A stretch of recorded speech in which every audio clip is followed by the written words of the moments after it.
Le bokomi kondima chaka Congo. Bokomi kondima Bana ondima ete. Na moni ofandi nie. Banda kondima ete. Bozalaki kondima ete. Nangai. Nayo. Tengai te. Na mona même mosala nzamba zo finga chaka Congo. Soit un prophète, oui. Azo finga chaka Congo. Nge kamusa ngai. Azo soit na chaka Congo. Prophète de Dieu. Un prophète. Oui. Mais azo soit na chaka Congo. Azo finga ko tale longi mabe. Tale kuna boye. Butu soki banini. Longi loka soki bo susu bo taba be. Bani. Donc ngai lekela nga komona mosala nzamba zo ko soit na chaka Congo. Toyeba na kine malamu. Je crois que soko tuni frère fils. Aza mwana ngai chauffeur na ngape. Soki tobimine tokutana chaka Congo, partout tokutana ye. Aza ko tungisa ngai. Sombelanga kwanga. Sombelanga likayabu. Okay. Po ya ligegi kolia Kwanga na likayabu. Mingi. Bato yo baibi chaka Congo baibi kena ko sate. Mais na sombele ke kwanga na likayabu tena sombele ke de kwanga na execteur. To lewana to seki wana ti to ekolebela na tina liwaya. Je crois que c'est liwaya Papa Wemba. Okay. Oui. To salage mission mo munene na chaîne wana ngala zaki présentateur na émission wana. Donc azamu to na yeba ki bien. Pour la Chaka Congo parce que mon père a kufaki na Côte d'Ivoire. Pour la Chaka Congo ne bembe na ye et yaka Chaka Congo asalaki ba démarche pour être bembe ya mopero et ya awa. Pe bembe mopero et yaka na Kinshasa pour ba kundona Kinshasa. En plus de ça Chaka Congo asaki ba démarche makasi pour ba décorer star muneno mboka na biso ngana benga kazali meilleur chanteur à tous les temps. Taboulay. Donc na mboka na biso na bité ça mboka malchance.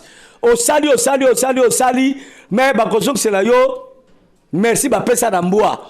Ata kolobela. Ata même ko mettre ali solo.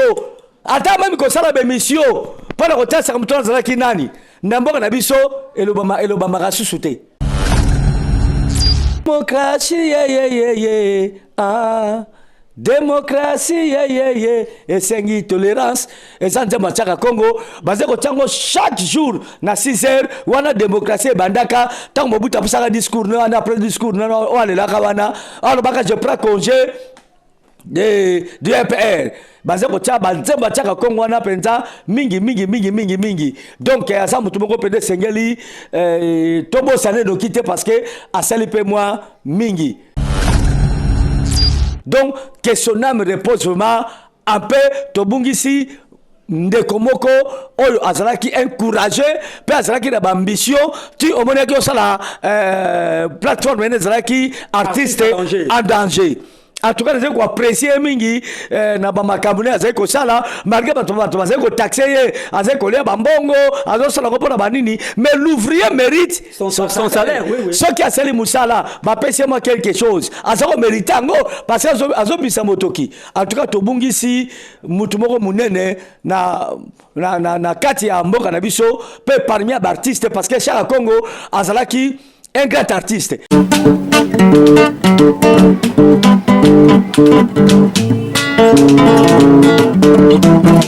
Ciel ouvert, lève-moi nique mon anzambe monani.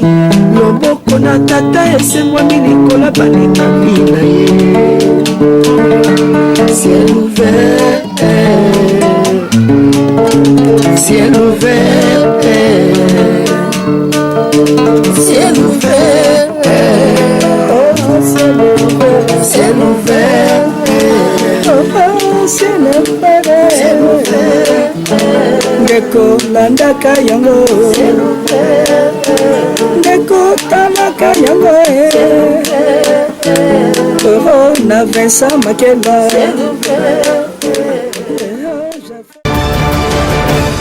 Voilà, to pesi binombote mingi bande ko nyonso bozolanda biso na numéro na biso ya sika. Tolobaka boye tango nyonso na ba amoureux pe ba amoureuse ya Ciel Ouvert TV ezali chaîne oyo eza 100% bonzambe. Kunezaka makamba nzambe tolobaka tango nyonso ke Ciel Ouvert TV ezali première chaîne chrétienne oyo ils ont propagé la bonne nouvelle, ils ont pambola batu, pe ils ont sala makambo minene kati na monde entier. Na micro c'est votre humble journaliste le pasteur Flamme d'Angola, na caméra tozali na évangéliste Cédric Makela l'homme est valable. Lelo tozo sala toujours ba analyse na patriarche Vincent Makela. Toloba ki boyi. Bo aider chaîne na bino oyo ciel ouvert TV. Parce que Toloba qui yango na ba émission il y a la fois passé Toloba qui boye DG chaîne oyo vraiment chaque séance émission il dépense beaucoup d'argent. Parce que ba makamba zoloba ezana ba tebele bazo bika ba tebele bazo zo ba misala ba tebele bazo kangola mananzela ya patriarche Vincent Makela. Nde Toloba qui ba charge union so to ko tikela yete. Yo ndeko nyonso au mona ka ba le au partager yango.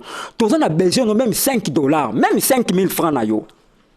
Tokotia numéro ya compte bancaire wana tambongo na yo wana peso ko tiembongo pe ko benga patriarche obike ngam na tiembongo wana ekozala malamu parce que à chaque séance émission to liaka après ça biso monga transport après ça biso ba cacher na biso vraiment dépenser ka makasi to sengi vraiment soutien na bandeko boza na République démocratique du Congo pe na balibanda mboka bo soutien na keloko malamu po ozala beni pe o umela na mokili voilà patriarche Vincent Makela bonjour et bonne année. Bonjour et bonne année na yo peli susu. Tobi que moi janvier comme pemena kosila nzamba pambolo passer Flamme d'Angola nzamba bakisolo belé après son maele chaque fois ko invita ka batoko la biso ba oyo nzamba pesi machwara ko lo bapotolo bakapona ko édifier libota bana nzambe que le Seigneur te bénisse par ses flammes. OK, voilà, merci na balandinyo so ba amoureux pe ba amoureuse ya ciel ouvert TV bo dans la branche bo zo ba kaye tango patriarche alobaka ezakelo komo ya malam bo zo ba kaye bo fanda bo landa na bi ke lelo ba news eza ya makasi on a portugais ba bengi yango ba novidade ba novidade ça veut dire ba news. Patriarche Vincent Makela avant to décortiquer émission na biso ba analyse na biso moko na lelo nazo senga okaba tango ona maboko nzambe. Oui. Yondo zanzambo bongwanité kuma masanzola mapona bolingo na yo yo ozali mettre à temps et en circonstance yo oyo perception tango ya kosala oyo yo ringé sepelisa yo pamba te bible lobi tout ce que vous faites en acte ou en parole bosala yango pona lokumu ya nkolo. C'est pour cela que nous sommes venus Seigneur pona tout ça la kaka na tina ya lokumu na yo Yesu Masia yango totike mission na maboko na yo présentateur nanga invité nzambe tamba na biso longo po ete oyo kolobama awa edife bana na yo ezongisa na nzela esunga pe lendisa na kombo na Yesu bayeba so kolanda biso kino suka nzambe bamba lipamboli kote pai na yo po ete yo Yesu ndo zali solution ba makambo na biso kuma masanzolama na kombo na Kristo mwana nzambe na bomoi. Amen. Amen. Nzamba pambola yo obeti maboko esika oyo yo ozali parce que émission oyo ciel ouvert TV ba landaka yango eza na bakonzi ezala donc couche nyonso ba landaka vraiment chaîne oyo bo s'abonner bo j'aimer pe bo liker pe bo partager ba émission Nzambe akopambola bino na dédié émission oyo na mama pasteur Bene Makela wana zali œuvre d'art ya patriarche Vincent Makela esika motema na efandaka na pesi mbote pe na papa Jado azali wana azolanda biso na pesi mbote papa Jado Makela na pesi mbote na mama Marcelo aza toujours wana azolanda biso et sans oublier Bénédicte Tipatoka et sans oublier Mayatomo mon abière Mayamoto na Paris HK héritier ka sur mon compte à Bruxelles. Voilà patriarche Vincent Makela RDC zelo kwa makasi RDC elo kwa makasi. Question ngeza boye selon analyse na yo ozomona mboka ndenge nini pour le moment. Oui, olobi RDC ezelo kwa makasi mengali ngoloba teke ezelo kwa makasi il faut que baloba ke RDC mboka makasi. OK, ouais soko benyango eloko ya makasi eza lokola ozo minimiser yango nzoka to pe mboka makasi ya solo donc mboka na ngai petit à petit nzamba osala grâce tozo la muka tozo na pema toza kolia toza komela mais mboka pena no décoller te je pensana no à lire te po toko mamalamu comme d'habitude na lobaka peuple tosana no kaka kolela ko sepeleza muke mais kolela ndeza eleke belé donc to sala mo muke makasi na mboka na biso et surtout bakonzi oyo nzamba pesi mpifa okamba biso bato ba wela ka kibokonzi yango babongisa mpe mboka tolia tomela tosepela kuluna esila baliwa batu wana butu koloba te wakutu koloba te totala match te neti siko moni courant eza te courant ekei donc mboka na biso makasi mais je crois que nzamba osunga bakonzi na biso po ete basala mboka na biso toloba mpe enfin tokompe kovivre lokola bandeko bamboka mosusu tokoleka mpe bango ekosala bongo malamu mutu alikaka asala makasi abima na mboka na biso akende kovivre ata kaka na Angola awa ata kaka na Congo Brazzaville awa parce que mboka na biso maka mingi ezosimba te mais nzambe asala loboko mpo makambo esimba. Merci. Ok, voilà, ça commence avec les patriarches Vincent Makela. Tozo yebisa bino kaka bo soutenir émission na muke oyo zali na yango. Je crois à la prochaine émission tokotia numéro o tokoma wana sokoza na 5000. Atako to 1000 francs, tout ça même na besoin 1000 francs na yo. Okolo banga aza na 2000 francs. C'est la bisongo na compte wana tokoza na besoin nango parce que patriarche aza na charge makasi. Afutelaka bato ebele bandako, afutelaka bana ebele minerval bana etike. Donc nazo yebisa yo ndeko yo opanzaka mbongo na makambo yo ezotonga te.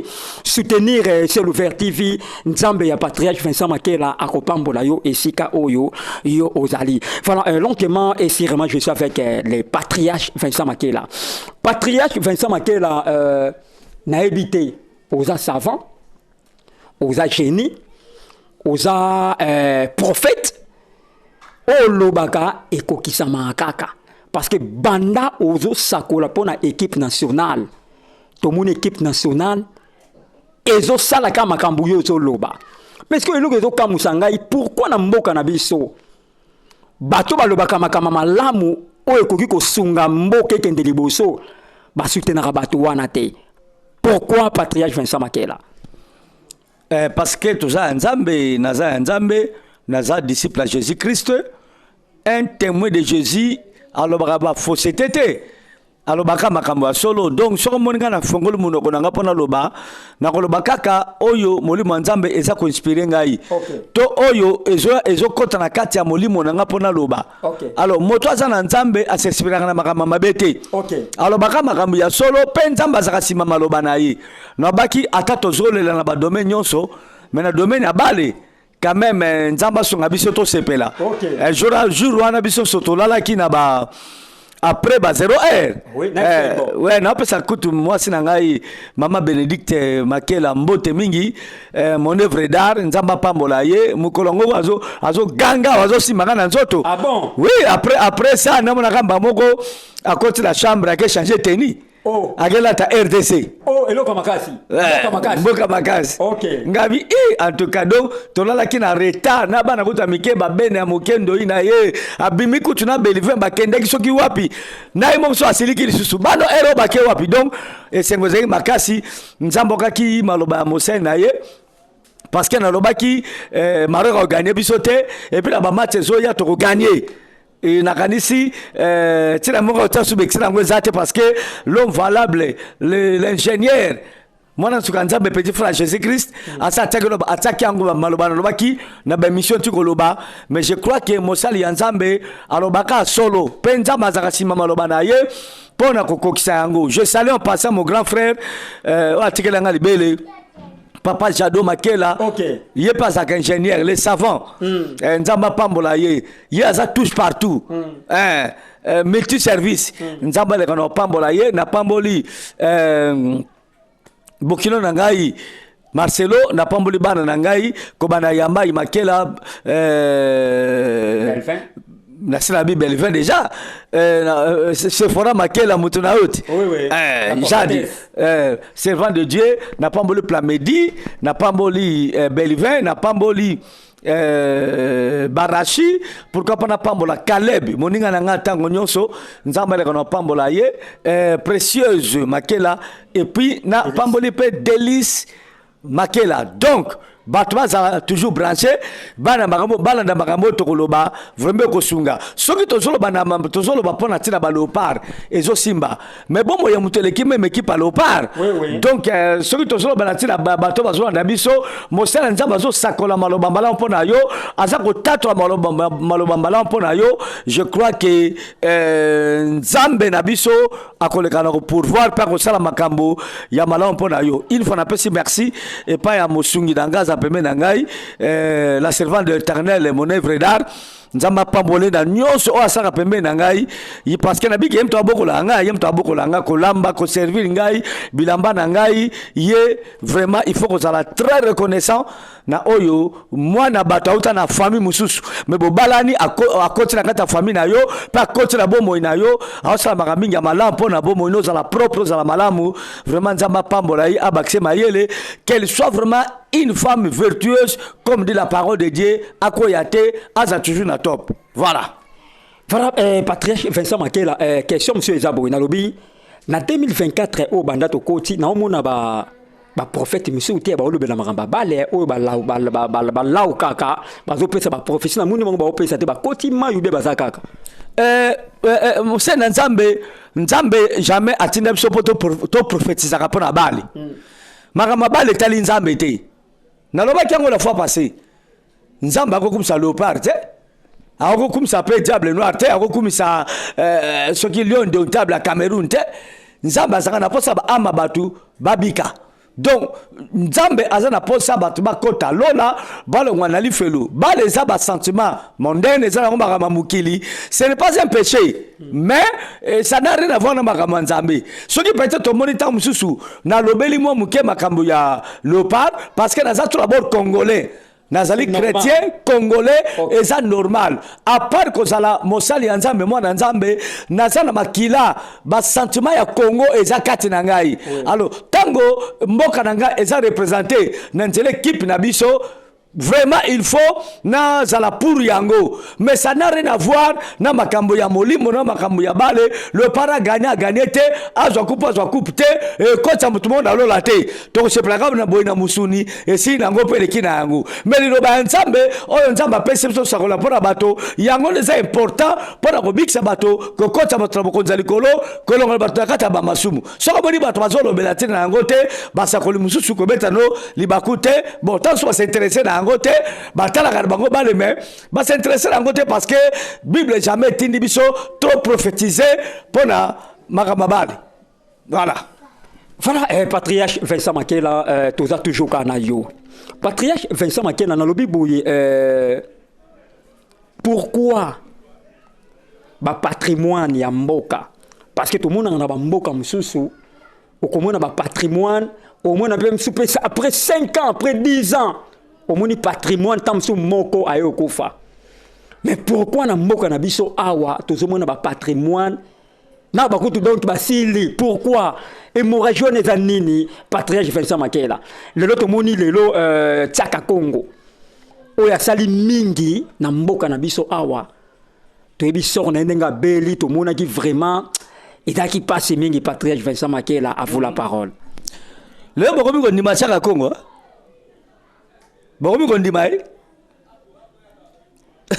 bana ndima ete na moni ofandi nie banda kondima ete bozalaki kondima ete na ngai na yo ngai te lelo wangani bato bazondima ete na mona même mosala nzambe azofinga Tchaka Congo soit un prophète oui azofinga Tchaka Congo nge kamisa ngai azoswana Tchaka Congo prophète de Dieu un prophète oui mais azo na Tchaka Congo azo finga kutale longi mabe tale kuna boye butu soki banini longi loka soki bosusu botaba be bani donc nga lekela nga komona mosala nzamba azo koswana na Tchaka Congo. Okay. Or Tchaka Congo nga na ibaki malam na ite soki lo voilà ba mona bilili wana Tchaka Congo venez chez moi à la maison aza kulutu po ngai na ye tosamo mke kana bambula moi mingi pe aza mukona ngai mais toyeba na kine malamu je crois que soko tuni frère fils aza mwana ngai chauffeur na ngape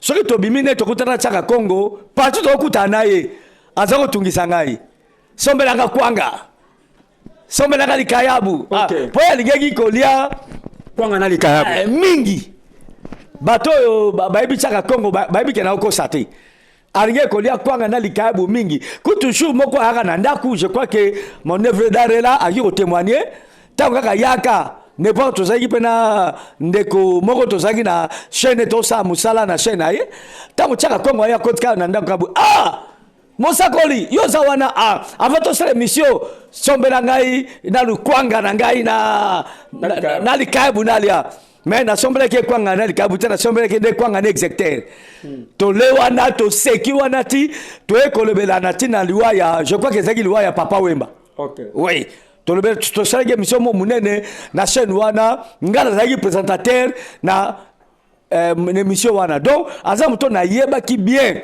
azeko côtoyer ngai et puis tozeko soana ye malamu donc azeki moko très gentil mutazaka ba défaut na yete et puis azeki na qualité moko ba to mingi bazaki na ngote yeso ka zuli kambuno na maboko faut solution ezwama. OK soka zuli kambuno na maboko il faut solution ezwama na ebi tango mopero akufaka ndeko na ngai mon grand frère que son âme repose en paix mon père wa maloba azape muto azai kwa pa nanga mingi nazoko te pa na yeye paso te pa na ngai vraiment papa ya ndeko imba nini orphelin apamba Blaise Maka tomoko to imba lokola mon père wa maloba so teli caché acha na ye ndenge moko na mon père donc pour la Chaka Congo parce que mon père akufaki na Côte d'Ivoire pour la Chaka Congo nde bembe na ye et yaka Chaka Congo asalaki ba démarche pour être ya mopero et ya awa pepe ma mopero et ya kana tsasa pour ba kundona tsasa en plus de ça Chaka Congo asaki ba démarche makasi pour ba décorer star muneno mboka na biso ngana benga kazali meilleur chanteur à tous les temps Tabulei Chaka Congo asaka ba démarche pour ba décorer Tabulei tala ba makamu mutu anza ko sala. Donc asali makambu ebele muso toki kotanga ngo awate même atapone bemba babia e utangola e ya awa c'est toujours Chaka Congo ça ba démarche wana ba keno je bemba babia ti même na frontière ya Congo na Angola donc que son âme repose vraiment un peu tobungisi ndeko moko oyo azalaki encourager pe azalaki na ambition ti omoni ki osala plateforme ene azalaki artiste en danger. En tout cas, je apprécier mingi na ba makambu ne azai ko sala malgré bato bazai ko taxer ye azai ko lia bambongo azo sala ko pona banini mais l'ouvrier mérite son salaire. Oui. Ce qui a sali musala ba pese moi quelque chose azako méritango parce que azo bisa motoki. En tout cas to bungisi mutu moko munene na kati ya mboka na biso pe parmi les artistes parce que Chaka Congo azalaki un grand artiste bato bo sala kasala kanze moko ezoko sala succès kala. N'était ce qu'on permet de gagner un bango zali sumute. Et là on peut le sumute. Démocratie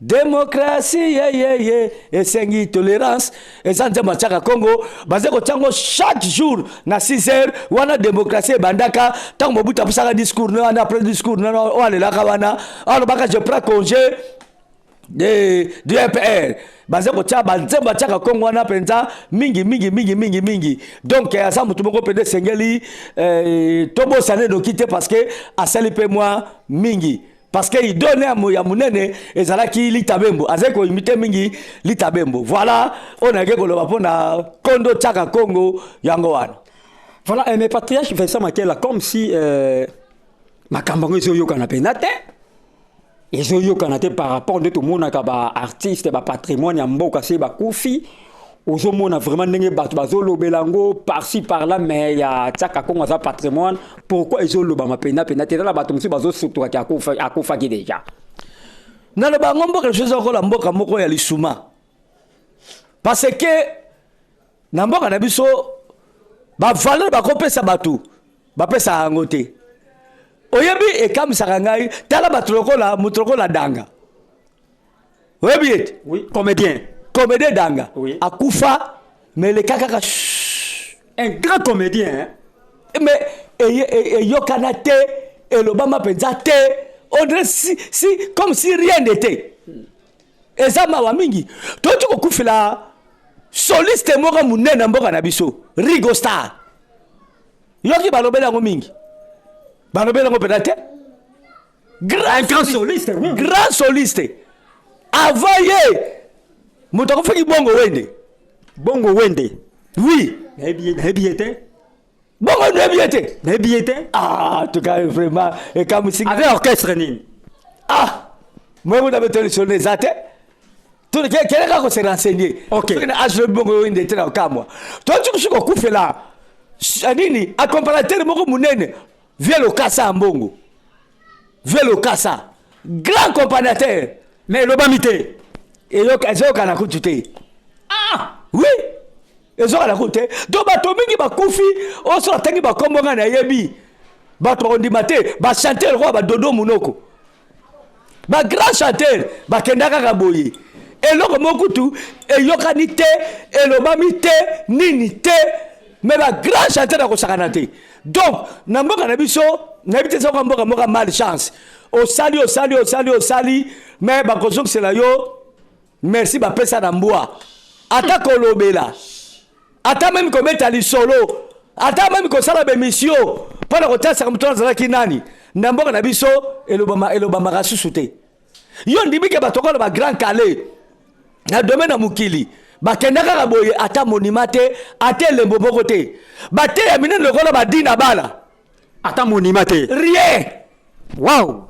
mais on na bala ke kotea na kenda kotea na Amérique batiango en direct na moka ba chaîne ya États-Unis mais tala un grand méchant ndenge wana oya valorisaki lokumu évangile na mboka na biso akenda kaka Pe balobela yango te. rien passer lokola pasteur Makanju akenda kaka boye docteur Diankota ozoka bako notanga Oui. akenda kaka boye tozala baoba moko azana na mukili Gaye. un grand baoba tata batata papa Nkelani Pata.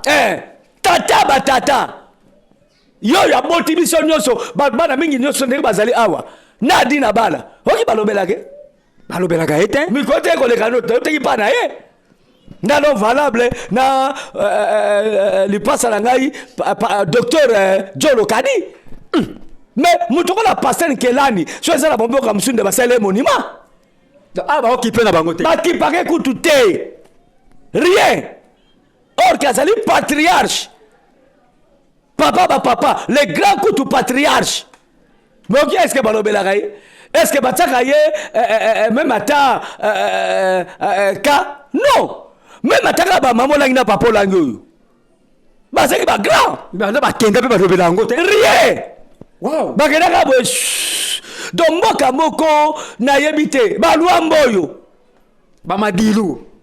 bakenda kaka boye bavoi ozoka soki tazoyemba boye Ba richesse ya mboka. oui baza ba richesse ya mboka bato bavalorize culture ya mboka yamoni balobelaka bango rien eloko te bemene oyo bapapa wemba makela aza chrétien mais toka me bacongolais Ozo ba vérité ça ngwana. mais basa bato kosakana na bango te basa bavaler ya mboka valer ya mboka ezaka te ke olekaka yesu azali awa bobongo na bitema kutu bato nde boye nde bazobebisa mboka mingi ozomona mais bato bavalorize culture na biso batomboli yango likolo balobelaka bango te bamosu bakokufa meme aza na libanda mboka bamimi lei bakufa na libanda mboka Pe ya te. eya pe te danga ememele eya te babaoba mosusu baza na mboka ti lelo mangobo Mais balobela bakipaka mangobo oui aza na bomoi mikoleki basaki émission na mwasi na ngai na mon œuvre d'art aya na Kinshasa est-ce que bato batie me mikutuka mais moto aza phénomène papa flamme aza phénomène mutu wana mangobo mais est-ce que boni bakipaka ye balobelaka ye napesi mpe na mwasi ne mama fois tumbo mbote mingi esika baza na Hollande or aza monde aza riche ndele toza na ekole mangobo na nini na mboka oyo Même na ba ministre kilti bakipaka te ndenge moko.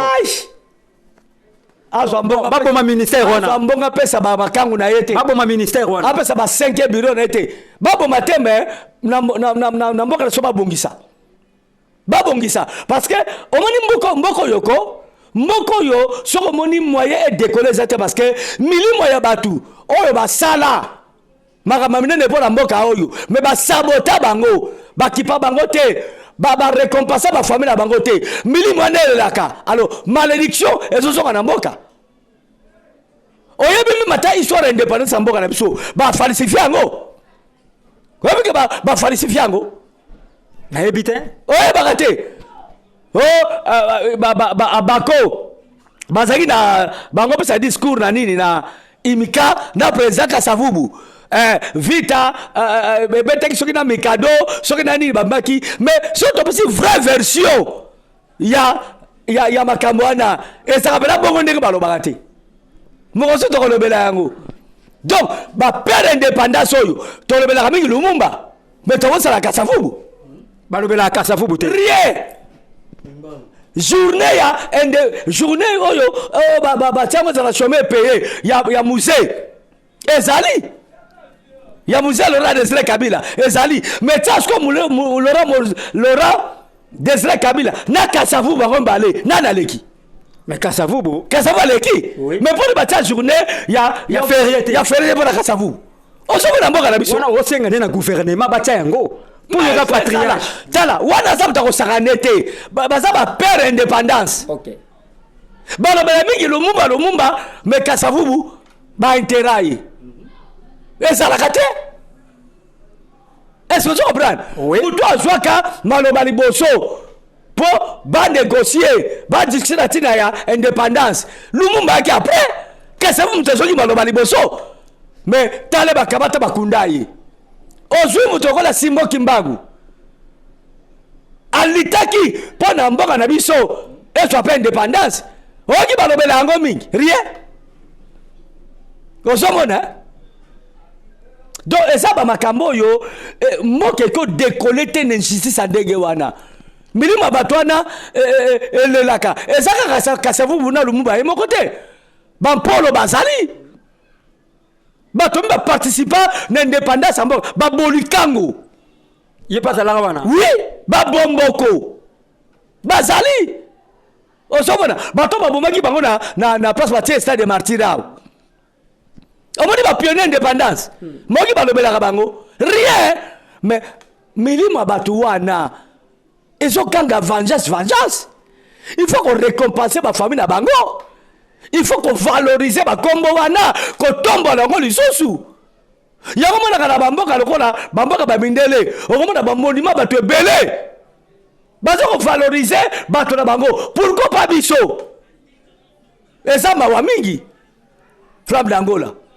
soka tozokondeka kaka boye mboka na biso ekozaka mboka lisuma mboka botutu parce que milimo bato wana ezoganga vengeance makila na bango ezolela ndenge nini mboka na biso ekende liboso toza même na bajoueur oyo baza bavaleur na mboka na biso oyebiki ebanda coupe d'Afrique ebanda moto atiabi babi koleka ndaye ate ndaye mutubula ata 9b aza mutu egala ya zate mais nakoloba kutu te tozwa kaka ta mobutu kaka pamba oyo mobutu na batapamba na longoli pamba bakosaka na ye te asali mpe mingi na mboka oyo mais bato mingi mpe bandimaka te tozwi bakupi mibale mobimba na nzela mobutu na nzela na ye apart ye na sapesi biso coupe Kabila wana apesi so chan mais kasi eza bakupi paster coupe d'Afrique des nations mais wana mpe bondima mpe chan apesi eza mpe mpo na lokuma mboka eza nango bien mais eza bakupe mike par rapport ya coupe oyo bakupe mike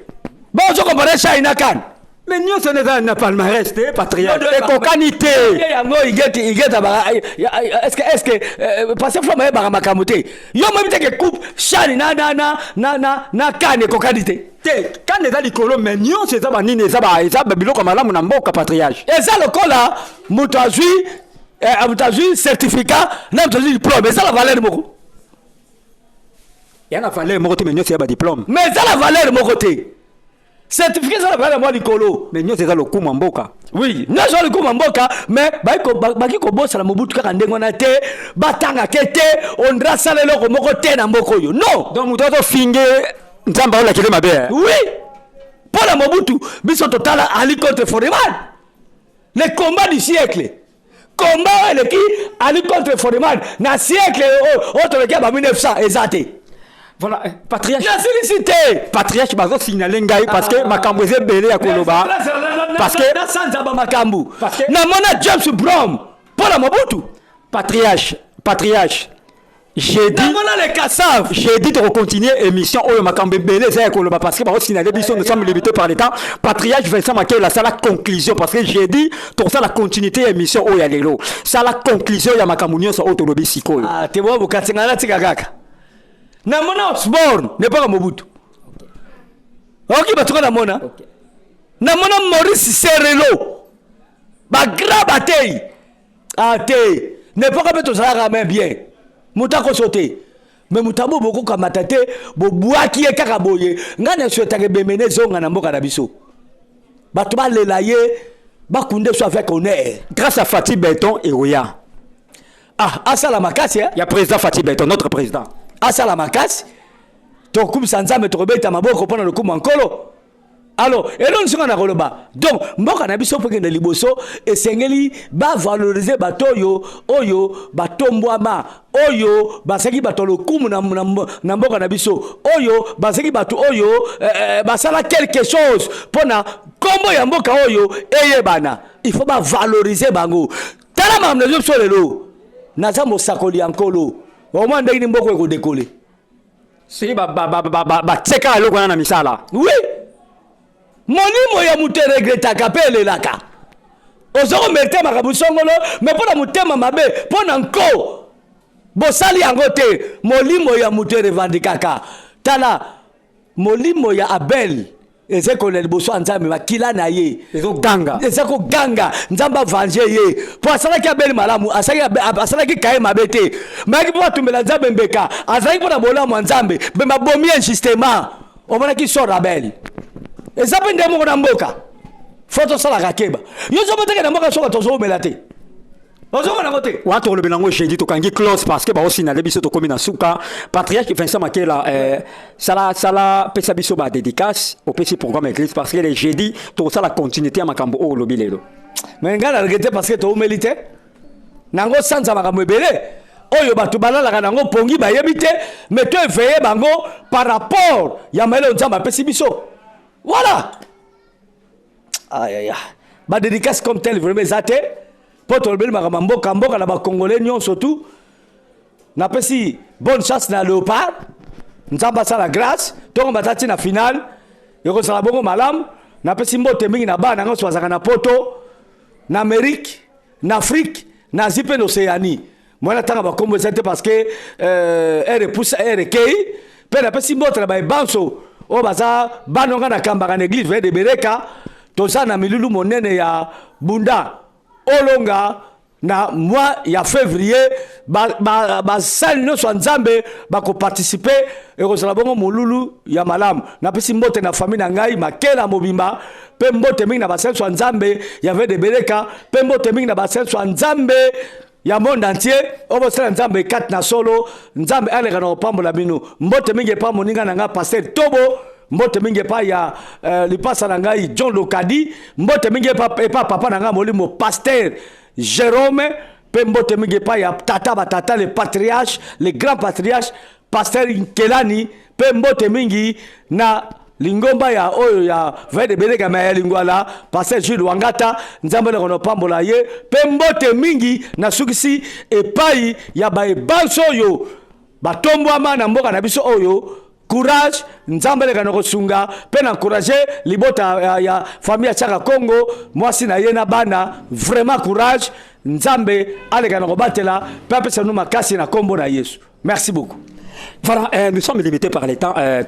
Merci na patriarche Vincent Makela au Pesa Kibiso Tanayo pour notre yambone émission. Continuité émission Oyo c'est pour les jeudi. Na micro ezalaki pasteur Flamme d'Angola na caméra tozalaki na évangéliste Cédric Makela l'homme valable. Na pesimbote na maître Julio Consolata, maître Daniel Tumba, mon avocat Kambeze, maître Idi Amen. Wana bazali ba avocat ya ciel ouvert TV nzamba pambola bino. Na pesimbote na mon cœur Joëla Flajo. Moninga ya Divine Losambo motema ya évangéliste Cédric Makela l'homme valable na pesimote na Fabrice Kimpala et sans oublier Jean-Pierre Diongo Pipina na Paris, Jean-Pierre Diongo Pipina na Paris, honorable Cédric Diongo, Fabrice Kimpala, et sans oublier na Pessimbote na héritier Kassongo Mokonza à Bruxelles, Azil Moutali, beau partager émission toujours na Bruxelles, na Pessimbote na Depsi Mbimba toujours na Bruxelles, beau partager émission, Mayatomo Mayamoto, beau partager ba émission, ciao.